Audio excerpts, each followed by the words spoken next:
नमस्कार, आप देख रहे हैं न्यूज पंच। आपके साथ मैं हूं मुकुल शर्मा। न्यूज पंच में सबसे पहले आज बात करेंगे आखिर कौन कर रहा है संविधान को कूड़े में फेंकने की बात, और उसके साथ साथ बात होगी किस तरीके से मौसम अपना कहर बरपा रहा है, और खासतौर से बात करेंगे केरल में ऐसी साजिश की जो कि न सिर्फ धर्मांतरण से जुड़ी है बल्कि एक जिहादी साजिश जिसे कहा जा रहा है, जो कि पूरी तरीके से नाकाम हुई है। इसका खुलासा पुलिस ने किया है, इस पर हम नजर डालेंगे। तो चलिए शुरुआत करते हैं न्यूज पंच। सबसे पहले बात होगी नमाजवाद के साथ खड़े हैं आरजेडी एसपी। ये कहा है बीजेपी की तरफ से ये बयान सामने आया, आखिर क्या वजह रही? क्योंकि जिस तरीके से लगातार अगर देखा जाए तेजस्वी यादव उनके जो बोल हैं बिगड़ते नजर आए, और उसके बाद अब कहीं ना कहीं चौतरफा घिरते नजर आ रहे हैं। बीजेपी की तरफ से लगातार ये बात सामने आई है कि आखिर कैसे लगातार जो इंडिया गठबंधन के नेता हैं वो इस तरह के जो कहीं ना कहीं अपने जो बयान है इस तरीके से दे रहे हैं। ना सिर्फ संविधान सदन की अगर बात की जाए तो गरिमा तार होती हुई, उसके साथ साथ बात करेंगे मॉनसून की, किस तरीके से मॉनसून जो है वो आफत लेकर पहुंचा है। संकट के बादल कहां कहां मंडरा रहे हैं, कहां कहां पर रेड अलर्ट, येलो अलर्ट या ऑरेंज अलर्ट जारी किया गया है मौसम विभाग द्वारा, बताएंगे आपको। और किस तरीके से कहां किन राज्यों में जो नदियां हैं उफान पर हैं, क्या स्थिति है उससे रूबरू कराएंगे। और साथ ही साथ बात करेंगे केरल की, जहां से एक बार फिर से जो डर्टी पिक्चर है वो सामने आई है। दरअसल धर्मांतरण की जो एक नाकाम साजिश है वो उसका खुलासा किया गया है, और ना सिर्फ धर्मांतरण बल्कि आतंकी बनाने की साजिश थी यहाँ पर, जिसका पूरी तरीके से खुलासा हुआ है। तो ये प्रमुख पंच में इन पर नजर डालेंगे। सबसे पहले अगर बात की जाए, आप बता दें तेजस्वी के बयान पर अब सियासी घमासान जो है वो यहाँ पर नजर आ रहा है। खासतौर से तेजस्वी यादव जिन्होंने गांधी मैदान में ये बयान दिया था, ये कहा था कि जो वक्फ एक्ट है उसको कूड़ेदान में डाल दिया जाएगा, उसको फाड़ दिया जाएगा, इस तरह की बातें उन्होंने कही थी। और इसके बाद से लगातार हम देख पा रहे हैं कि कहीं ना कहीं बीजेपी जो है वो और हमलावर हो चुकी है। तेजस्वी यादव की बात की जाए, इंडी गठबंधन की बात की जाए, क्योंकि लगातार इस तरह की बयानबाजी जो है वो देखने को मिली है, और उसी वजह से अब बीजेपी लगातार ये सवाल भी पूछ रही है कि आखिर कब तक इस तरीके से संविधान का अपमान होगा, सदन का अपमान होगा, सुप्रीम कोर्ट का अपमान होगा, और आखिर कब समाजवाद वर्सेस नमाजवाद की जो लड़ाई है इसका क्या कुछ हल होगा। ये आपको करते हैं खासतौर से क्या कुछ कहा गया है। दरअसल तेजस्वी के बयान पर सियासी घमासान मचा हुआ है, और अगर बात करें काफी महत्वपूर्ण, क्योंकि तेजस्वी को वो संविधान का सम्मान नहीं करते हैं, ये कहा गया है। क्योंकि ऐसे में जब भी हम बात करते हैं कि आखिर कब तक इस तरीके से जो विपक्ष है इस तरह की बयानबाजी करेगा, और उसी वजह से ये सवाल भी पूछा जा रहा है। तेजस्वी बिहार में शेरे लागू करना चाहते हैं, ये पूछा गया है बीजेपी की तरफ से। सुधांशु त्रिवेदी जिन्होंने प्रेस वार्ता की थी, और साथ ही साथ वक्फ जमीन पर मुट्ठी भर लोगों का कब्जा है, जबकि उन्हीं को लेकर लगातार आरजेडी हो या जो विपक्ष दूसरे दल हैं वो कहीं ना कहीं राजनीति कर रहे हैं। और इसके साथ ही तेजस्वी की सोच जो है 50 साल पुरानी है, ये कहना है सुधांशु त्रिवेदी का। बीजेपी की जो प्रेस वार्ता हुई थी उसमें उन्होंने तमाम बातें रखी, और कहीं ना कहीं संविधान विरोधी है इंडिया गठबंधन, यानी इंडी गठबंधन जो है वो पूरी तरीके से संविधान विरोधी यहाँ नजर आता है। संविधान कोई कूड़ेदान नहीं है, तेजस्वी जी ये कहा सुधांशु त्रिवेदी ने, क्योंकि ये बयान उनका सामने आया था कि उसको हम कूड़ेदान में फेंक देंगे। तेजस्वी के बयान के बाद राजनीति में एक नया बवाल जो है वो देखने को मिल रहा है, और उसकी वजह यही है जिस तरह की बयानबाजी की गई है। खासतौर से अगर आपको बताएं जो तेजस्वी यादव है, क्या उन्होंने कुछ कहा था। दरअसल पटना के गांधी मैदान में तेजस्वी यादव का जो बयान है वो वहां से निकलकर सामने आया था। महागठबंधन की सरकार आई तो वक्फ कानून खत्म होगा, ये कहना था तेजस्वी यादव का, जिसके बाद अगर देखा जाए तो सीधे तौर पर कहीं ना कहीं संविधान का अपमान उन्होंने किया। देश किसी के बाप की जागीर नहीं है, इस तरह के जो शब्द हैं उनका इस्तेमाल उन्होंने किया, और खासतौर से बीजेपी पर मुस्लिम अधिकार छीनने का आरोप भी लगाया। उन्हीं का अधिकार जो कि अब दिलाने की कोशिश लगातार की जा रही है। और खासतौर से आपको बता दें बल संविधान विरोधी और ध्रुवीकरण वाला है, ये कहा तेजस्वी यादव ने। और उसी के बाद अब कहीं ना कहीं इस पर घिरते भी नजर आ रहे हैं। वक्फ एक्ट को बताया संविधान के खिलाफ, और यहाँ तक उन्होंने वो कह बैठे कि इसको हम कूड़ेदान में फेंक देंगे। वक्फ एक्ट अनुच्छेद 26 का उल्लंघन है। तेजस्वी यादव का ये बयान जो है ये सामने आया था, जिसके बाद आज सुधांशु त्रिवेदी ने एक प्रेस वार्ता कर कई सवाल जो हैं उनसे पूछे हैं। गैर मुस्लिमों को वक्फ बोर्ड में शामिल करने पर आपत्ति भी वो जताते हुए नजर आते हैं, और ऐसे में सवाल यही आता है कि आखिर आपत्ति क्यों जता रहे हैं। इसके अलावा खासतौर से जो डीएम को सर्वे का अधिकार, धार्मिक संगठन का हमला, ये भी उन्होंने कहा था। तमाम ऐसे सवाल जो हैं अब उठाए जा रहे हैं, जिसकी वजह से कहीं ना कहीं तेजस्वी यादव जो हैं वो घिरते हुए नजर आ रहे हैं। और खासतौर से आपको बता दें, ये कोई पहला मौका नहीं है। इससे पहले भी हमने देखा इस तरह की जो बयानबाजी है लगातार होती रही है। इससे पहले की अगर खासतौर से हम बात करें, जो तेजस्वी यादव का जो विवादित बयान था वो सामने आया था, और ये एक तरह का विचार है या आपत्ति है अगर देखा जाए, क्योंकि विपक्ष जो है इसी के बलबूते आगे बढ़ रहा है।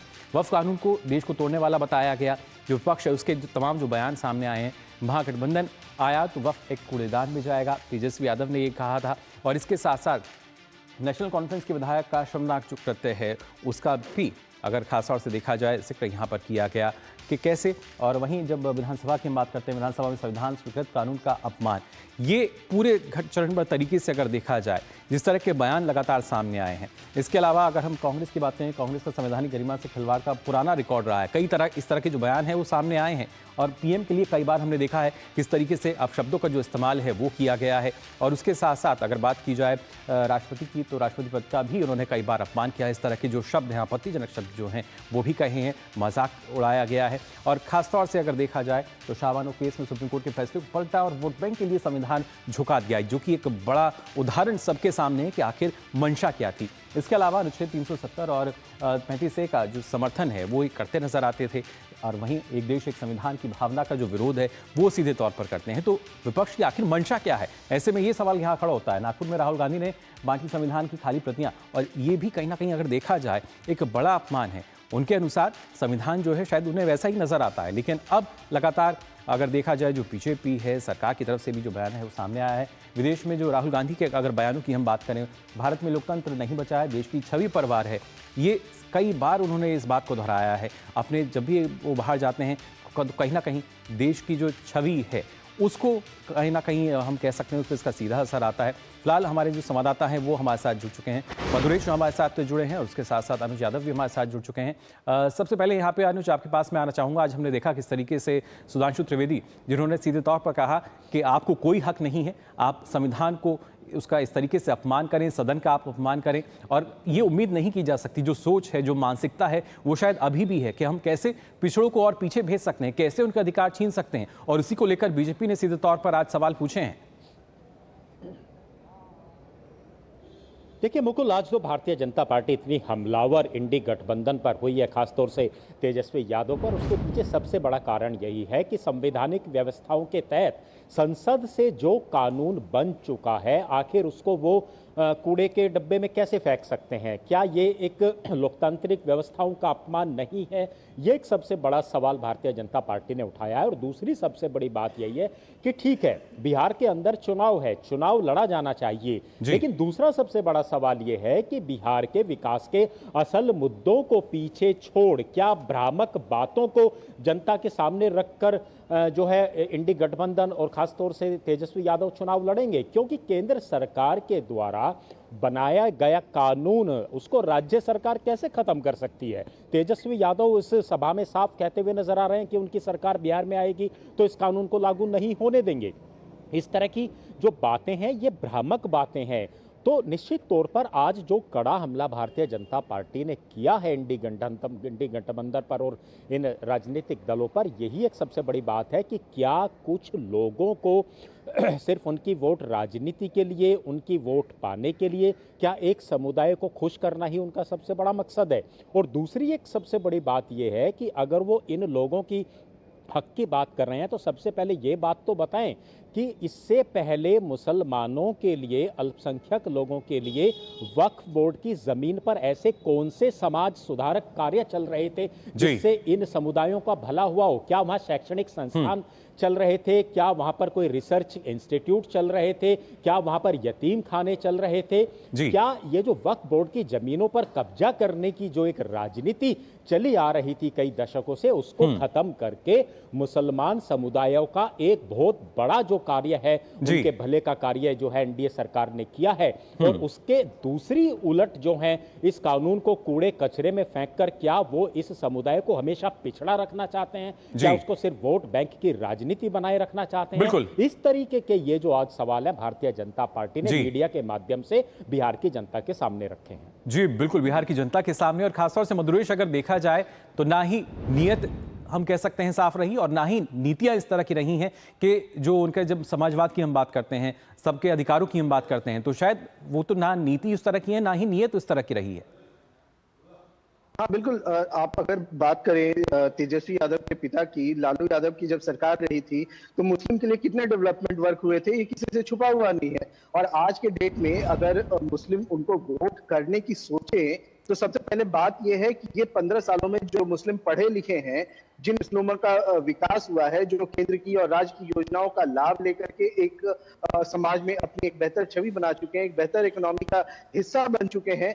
क्या सवाल ये भी है कि क्या वो तेजस्वी यादव को दोबारा से वोट करेंगे?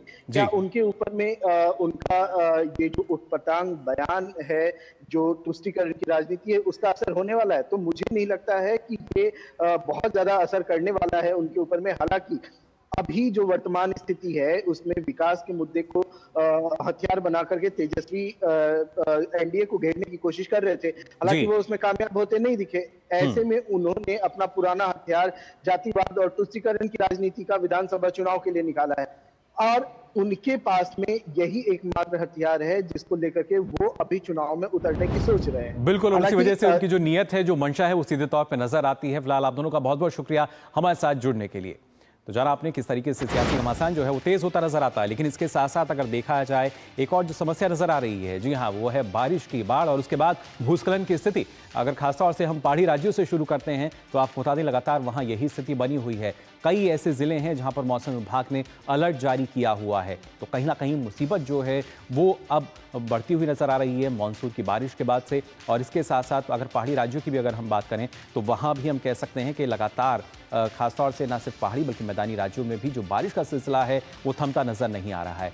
खासतौर से आपको बता दें मानसून की अगर बात की जाए तो 9 दिन पहले ही मानसून जो है उसने देश के सभी राज्यों को कवर कर लिया है, और अमूमन ये जो तारीख होती थी ये करीब 8 जुलाई होती थी, तो यानी अब 29 जून तक वो पूरे देश को कवर कर चुका है। और उसी वजह से लगातार अगर देखा जाए हर एक जगह हम मान सकते हैं कि जो बारिश है उसका सिलसिला बढ़ता नजर आ रहा है। मौसम विभाग ने अलर्ट भी जारी किया हुआ है, और कैसे जो मानसून है वो मुसीबत बन चुका है पहाड़ी राज्यों के लिए। जो लोग हैं वो काफ़ी परेशान हो रहे हैं लगातार। इस तरह अगर देखा जाए जो सैलानी हैं यहाँ पहुँचते थे, और आपको हम बता रहे हैं कि आखिर 8 जुलाई की वो तारीख होती थी, औसतन तारीख, जब हम कहते थे कि पूरे देश में जो मानसून है पहुँच चुका है। लेकिन अब हालात बदल चुके हैं। उत्तर पश्चिम, मध्य, पूर्व, पूर्वोत्तर भारत की अगर बात की जाए तो अगले 7 दिन यानी सप्ताह भर वहाँ भारी बारिश का अलर्ट जारी किया गया है। पहाड़ी राज्यों की अगर खासतौर से बात की जाए तो यहाँ भी बारिश से जो हालात हैं बिगड़ते नजर आ रहे हैं। उत्तराखंड की अगर हम बात करें तो कई जिलों में भारी बारिश का जो रेड अलर्ट है वो यहाँ जारी किया गया है, और एहतियात तौर पर खासतौर से वो जो जिलों की हम बात करें,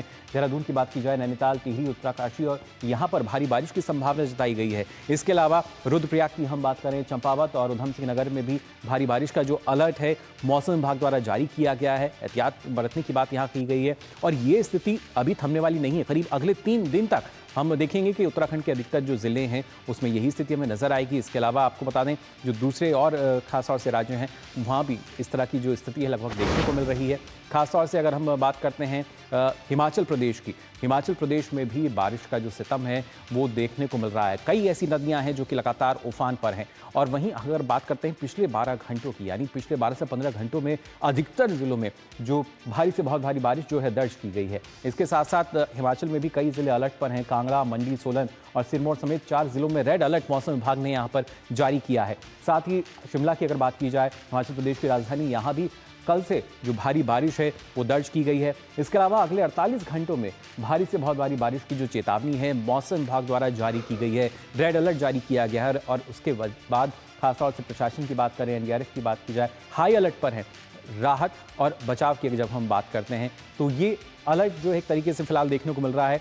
और बारिश, क्योंकि मानसून जो है वो जल्दी आया, देश को पूरा उसने कवर किया।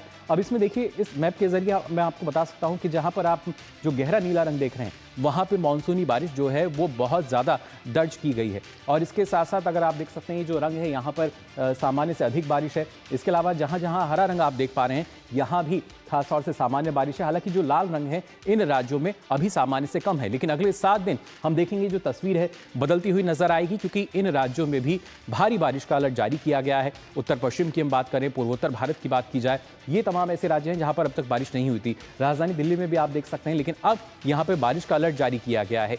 1 जून से लेकर 29 जून तक का ये पूरा डेटा है, जिसके तहत आप देख सकते हैं कि किस तरीके से जो बारिश का अलर्ट है वो जारी किया जा चुका है और अभी तक किस तरीके की जो बारिश है वो दर्ज की गई है। खासतौर से जब हम बात कर रहे हैं हिमाचल प्रदेश की बात की जाए, उत्तराखंड की बात की जाए, हरियाणा, पंजाब, राजस्थान आप देख सकते हैं, इसके साथ साथ मध्य प्रदेश की भी बात की जाए, इन तमाम राज्यों में खासतौर से अभी तक सामान्य से अधिक बारिश दर्ज की गई है। फिलहाल हिमाचल प्रदेश की अगर बात की जाए, किस तरह के हालात हैं, क्या कुछ अलर्ट जारी किया गया है, इस पर और जानकारी लेंगे हमारी संवाददाता उर्मिला शर्मा हमारे साथ जुड़ चुकी हैं। उर्मिला, क्या ताज़ा अपडेट? आपके पीछे भी हम देख पा रहे हैं किस तरीके से पूरा जो धुंध का माहौल है वो नजर आ रहा है।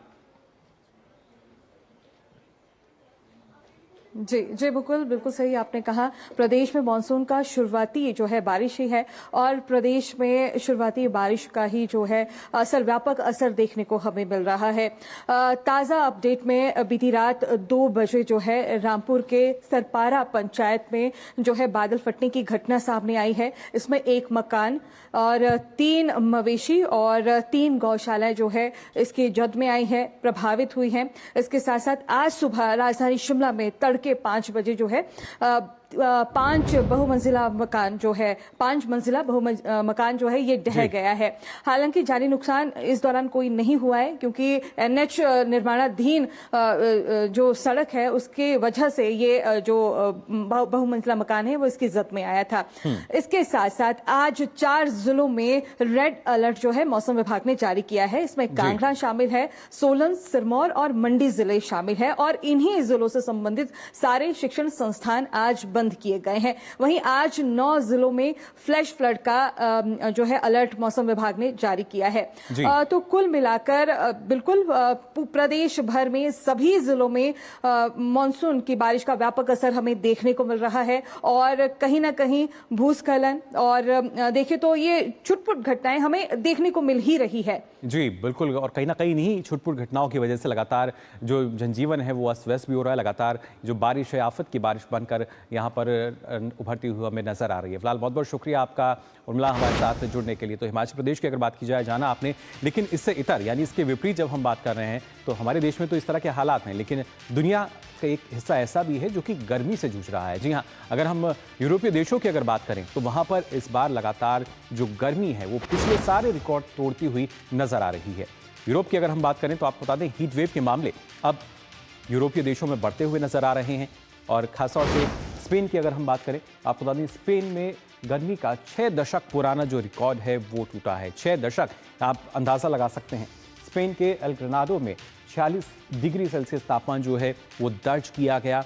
किस तरीके से देखिए जो व्यापक असर है वो देखने को मिल रहा है। 1965 के बाद से जून में अभी तक का सबसे ज़्यादा जो तापमान है वो दर्ज हुआ, सबसे ज़्यादा जो गर्मी है वो दर्ज की गई। पुर्तगाल की भी अगर हम बात करें 43 डिग्री सेल्सियस पर यहाँ पे जो तापमान है ये पहुँचता हुआ नज़र आ रहा है। हमें लगता है शायद हमारे देश में ये शायद सामान्य मान सकते हैं, लेकिन इन देशों की अगर बात की जाए, लिस्बन की अगर बात करें तो यहाँ 42 डिग्री सेल्सियस के पार जो तापमान है वो पहुँचा है। इसके अलावा फ्रांस के मर्सल में 41.3 डिग्री का तापमान जो है डिग्री सेल्सियस जो है वो दर्ज किया गया। लगातार जो तापमान है उसमें वृद्धि दर्ज की गई है। बोस्निया, स्लोवाकिया और क्रोएशिया में भी रिकॉर्ड गर्मी अभी तक दर्ज हुई है। इसके अलावा यूरोप तमाम ऐसे कई और देश हैं जहां पे लगातार हम देख पा रहे हैं कि किस तरीके से जो गर्मी का सितम है वो बढ़ता नजर आ रहा है। हीट वेव लोगों को परेशान कर रही है और ऐसे में हीट वेव जो है आखिर इसके पीछे क्या कारण है, आपको बता दें हीट डोम और उच्च दबाव की जो समस्या है वो एक बड़ा कारण हीट वेव का, जिस तरीके से लगातार तापमान में इजाफा हो रहा है। उत्तरी अफ्रीका से आने वाली जो गर्म हवाएं हैं वो लगातार तापमान को बढ़ा रही हैं, झुलसा रही हैं और उसका व्यापक असर और सबसे बड़ा असर जलवायु परिवर्तन का, क्योंकि एक बड़ी वजह जलवायु परिवर्तन को माना जा रहा है। और खासतौर से WMO यानी हम अगर बात करें वर्ल्ड मेट्रोलॉजिकल ऑर्गेनाइजेशन की, उसने भी इस बात का अनुमान जताया था रात के तापमान में लगातार बढ़ोतरी हो रही है और खासतौर से जो कमज़ोर जेट स्ट्रीम है ये भी एक कारण है हीट वेव का, जिसकी वजह से लगातार यूरोपीय देशों में हम देख पा रहे हैं किस तरीके से लगातार गर्मी बढ़ती जा रही है। और आइए अब न्यूज़ पंच में आगे बढ़ते हैं, बात करते हैं एक ऐसी साजिश की जो कि रची जा रही थी और उसका खुलासा हुआ है। दरअसल धन परिवर्तन और आतंक का जो घिनौना खेल है उसकी तैयारी चल रही थी, लेकिन उससे ही पहले इस साजिश को नाकाम किया गया और इस बार फिर से केरल जो है उसका नाम जुड़ा है धर्मांतरण की डर्टी पिक्चर के साथ। आपको बता दें यहाँ पर ये घिनौना खेल जो है ये शुरू हुआ था और कैसा ये नेटवर्क है, पूरा जो गिरोह है इसकी लगातार जांच भी की जा रही है, क्योंकि अब से पहले भी हमने देखा इस तरह के मामले सामने आते थे, लेकिन अब कहीं ना कहीं निशाना बनाया जा रहा है नाबालिग जो हैं उनको, कि आखिर कैसे उनको बहलाया फुसलाया जा सकता है, किस तरीके से उनके लिए लगातार अगर बात की जाए उनको बहला फुसलाया जाता है। ना सिर्फ इसके साथ साथ बल्कि कैसे उनको हम आतंकी बना सकते हैं, इसकी ट्रेनिंग दी जाती है। धर्म परिवर्तन और उसके बाद इस तरह की स्थिति, और ये आतंकी बनाने की साजिश का जो भांडाफोड़ है वो प्रयागराज से हुआ है। जी हाँ, प्रयागराज से एक बड़े मामले का जो खुलासा है वो किया गया है। आपको बता दें, नाबालिग दलित लड़की को आतंकी बनाने की ये पूरी साजिश थी जिसका खुलासा किया है प्रयागराज पुलिस ने। लड़की को बहला फुसलाकर केरल ले जाया गया, पूरी प्लानिंग के साथ देखिए यहाँ पर काम किया जाता है। और आरोपी धर्मांतरण कर लड़की को बनाना चाहते थे जिहादी। आप अंदाजा लगा सकते हैं, नाबालिग लड़की जिसको लेके जाया जाता है, ना सिर्फ धर्मांतरण बल्कि जिहादी बनाने की कोशिश। और यूपी में दलित लड़कियों का ये जो माइंड वॉश है ये किया जा रहा था, पूरा गिरोह इसके लेकर काम कर रहा है। मुस्लिम युवक पर बहला फुसलाकर ले जाने का जो आरोप है फिलहाल लगा है, जो जानकारी पुलिस की तरफ से आई है, और इसके साथ साथ लड़की के साथ छेड़छाड़ करने का भी जो आरोप है वो उसकी जानकारी दी गई है। पुलिस ने तमाम जो आरोप हैं, जो शिकायत है दर्ज की है। दरअसल परिजनों की शिकायत पर पुलिस ने जो पूरा मामला है वो दर्ज किया है, जिसके बाद ये पूरी घटना जो है परत दर परत खुलती हुई नजर आई। हालांकि इस घटना के बाद से जो पूरे इलाके में सनसनी फैलती हुई नजर आई, क्योंकि जिस तरीके से ना सिर्फ नाबालिग को निशाना बनाया गया, धर्म परिवर्तन उनका किया गया और उसके बाद जिहादी बनाने की कोशिश। क्या ये मामला है, आइए आपको सिलसिलेवार तरीके से बता देते हैं। प्रयागराज पुलिस की अगर बात की जाए, जिन्होंने बड़ा खुलासा किया है, आपको बता दें 15 वर्षीय दलित लड़की को केरल ले जाया गया पहले, जो पुलिस ने जानकारी दी है, और उसके बाद लड़की को उसकी महिला दोस्त ने बहला फुसलाया था। उसने उसको राजी किया था कि वो चले केरल में, और उसके बाद खासतौर से इस्लाम धर्म के बदले पैसों का जो लालच है वो भी दिया गया। अब तक इस तरह के मामले शायद आपने दूसरे राज्यों में सुने होंगे, लेकिन अब उत्तर प्रदेश में भी देखिए किस तरीके से सेंध लगाई जा रही है। नाबालिग लड़की को प्रयागराज पुलिस ने फिलहाल बरामद कर लिया है, जिसको बहलाया फुसलाया गया था, केरल उसको ले जाया गया था, और खासतौर से मामले में 2 लोगों को गिरफ्तार किया गया है। और इसके साथ साथ एक आरोपी अभी भी फरार है, जिसकी लगातार तलाश की जा रही है। और ये सिर्फ 1 या 2 लोग नहीं हैं। आपको बता दें कि लगातार पीड़िता की मुस्लिम दोस्त और एक अन्य युवक जो है फिलहाल उनको तो गिरफ्तार कर लिया गया है, लेकिन और गिरोह में कौन इसमें शामिल है, कितना बड़ा है गिरोह, तमाम नेटवर्क उसकी जांच की जा रही है। साथ ही मुस्लिम युवती के दोस्त ने पीड़िता के साथ छेड़खानी भी की, इस बात की जानकारी दी है प्रयागराज पुलिस ने, और क्योंकि जो परिजन हैं उन्होंने इस तरह का मामला दर्ज कराया था। और वहीं लगातार अब इस मामले में जो पुलिस है वो और इस मामले को खंगालने में लगी हुई है कि आखिर किस तरीके से ये 2 या 3 लोग कैसे प्रयागराज में जो नाबालिग हैं, फिर चाहे लड़की हो लड़का हो, उनका ब्रेन वॉश करते थे, उनको केरल लेके जाते थे, और उसके बाद इस्लाम धर्म अपनाने की बात कही जाती थी, पैसों का लालच उन्हें दिया जाता था, और साथ ही साथ वहाँ पे उनकी ट्रेनिंग की भी यहाँ पे योजना थी कि किस तरीके से हम जिहादी बना सकते हैं, कैसे उनको आतंकी बना सकते हैं। लेकिन इस कोशिश को नाकाम कर दिया गया है। पुलिस ने इस पूरी साजिश का खुलासा किया है, और इस पूरे मामले में अगर देखा जाए तो 2 लोगों को अभी तक गिरफ्तार किया जा चुका है। वहीं आपको बता दें, जो इस पूरे मामले को लेकर डीसीपी कुलदीप सिंह गुरावत हैं, उन्होंने बताया कि गिरफ्तार महिला एक ऐसे गिरोह से जुड़ी है जो गरीब और दलित लड़कियों का ब्रेन वॉश कर उनका धर्म परिवर्तन कराता है और उन्हें आतंकी नेटवर्क में धकेलने की साजिश करता है। पुलिस गिरोह के नेटवर्क को जांच में जुटी हुई है, लेकिन ना सिर्फ पुलिस बल्कि इसके साथ साथ जो पीड़िता की मां है उन्होंने भी क्या कुछ कहा, आइए। हमारी लड़की 8 मई को दावत खाने गई थी कोटेदार की बिटिया के साथ शादी में, और वहीं से गायब हो गई 10 बजे रात। हम हेर रहे थे कहाँ गई, और दरस्ता के साथ फूलपुर पैदल आई थी, और उसके बाद वहीं से गायब हो गई। यहाँ से इलाहाबाद एक लड़का ने पहुँचाया इलाहाबाद तक, उसके बाद इन्हें टिकट कटाया दरस्ता ने, उसके बाद ले गए दिल्ली पहुंच गई, दिल्ली से केरला गई, केरला से हमारे लगे फ़ोन आया था, वो बोली कि अम्मी हमको पकड़ा है और छुड़ा लो। ये लड़की ही रहने वाली दरकशा बानो पुत्री मोहम्मद इस्माइल उम्र 19 वर्ष द्वारा बहला फुसलाकर व पैसों का प्रलोभन देकर उसकी 15 वर्षीय नाबालिग लड़की को धर्म परिवर्तन कराने के उद्देश्य से केरल ले जाया गया, तथा इस संबंध में थाना फूलपुर पर सूचना देने पर अज्ञात नंबर से फ़ोन करके गाली गलौज व जान से मारने की धमकी दी। जांच से ये निकल कर आया कि 8 मई को दरकशा बानो नाबालिग लड़की को जबरन धर्म परिवर्तन कराने के उद्देश्य से पहला फुसलाकर व प्रलोभन देके घर से लेकर गई, जिसमें उसका साथ मोहम्मद कैफ निवासी फूलपुर ने दिया, जो उनको मोटरसाइकिल से प्रयागराज जंक्शन तक छोड़ने गया। तो सुना आपने क्या कुछ कहना है पुलिस का और किस तरीके से जो आरोपी हैं उनको गिरफ्तार भी किया गया है। जो पीड़िता की मां, जैसा उन्होंने बताया कि पहले प्रयागराज से दिल्ली लेके जाया गया, दिल्ली से केरल, और उसके बाद इस साजिश का खुलासा होता है। आप देख सकते हैं पुलिस की गिरफ्त में है। हालांकि एक आरोपी अभी भी बताया जा रहा है कि फरार है। हालांकि पुलिस पूरी तरीके से इस मामले की तफ्तीश कर रही है। 2 अन्य जो आरोपी हैं उनको भी यहाँ पर गिरफ्तार किया गया है, जिसमें एक उस नाबालिग जो लड़की है उसकी मित्र थी, दोस्त थी, जो कि उसको लेके गई थी। और खासतौर से अगर देखा जाए अब ये पूरा मामला जिसका खुलासा किया गया है, यहाँ कोशिश की जा रही है कि जो पूरा गिरोह है कैसे इसकी जड़ों तक पहुंचा जा सकता है, क्योंकि पुलिस जो है अब छानबीन में पूरी तरीके से जुड़ चुके हैं। फिलहाल और क्या ताज़ा अपडेट है इसके लिए रुख कर लेते हैं। हमारे संवाददाता विकास सिंह हमारे साथ जुड़ चुके हैं। विकास, जानना चाहेंगे आपसे क्या कुछ ताज़ा जानकारी निकल कर आ रही है इस पूरे मामले में, क्योंकि एक घिनौनी साजिश जिसको हम कह सकते हैं जिसका पर्दाफाश किया है प्रयागराज पुलिस ने। जी बिल्कुल, बेहद ही गंभीर मामला है ये, और प्रयागराज पुलिस ने जो खुलासा किया है वो और ज़्यादा चौंकाने वाला है कि किस तरीके से कमज़ोर लोगों को, दलित लोगों को जो मजबूर हैं, उनकी मजबूरी का फ़ायदा उठाकर उन्हें लालच देकर बहलाया फुसलाया जाता है और बहला फुसलाकर उस राह पे ले जाया जाता है जहां से देश विरोधी साजिश होती है। उसको इस्लाम कबूल करवाया जाता है और उसके बाद उसको आतंकी बनाने की तैयारी थी इन लोगों की।